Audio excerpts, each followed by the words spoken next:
In this video, we'll demonstrate how to adjust the screen size in OBS Studio, but before we dive into the tutorial, I'd like to invite you to hit that like button if you're excited to learn about optimizing your screen size in OBS Studio. Share your thoughts in the comments below. Your feedback helps us create better content for you.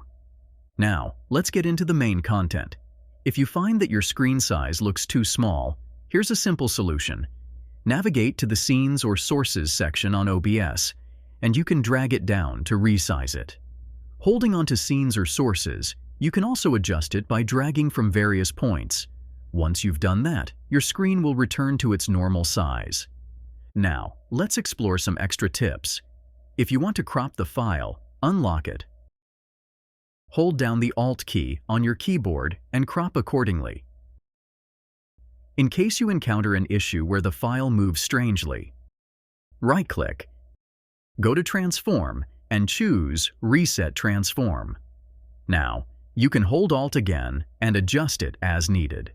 For those who want to showcase a specific area, you can hold Alt, select the desired portion, and focus on that part of your screen. You can resize it further or stretch it by holding Shift. This allows you to zoom in a bit on your OBS Studio. If your layout gets messed up, right-click, go to Transform, and select Fit to Screen. However, if you face cropping issues after this, remember to right-click, go to Transform, and reset your transform. This ensures that you can still crop the file as needed. Lastly, if you need to revert to the original state, right-click, go to Transform, and choose Reset Transform.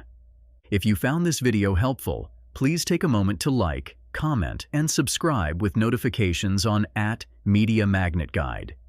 Your likes and comments inspire us to create more content like this, and subscribing ensures you won't miss our future tutorials. If you have further questions, feel free to ask them in the comments below.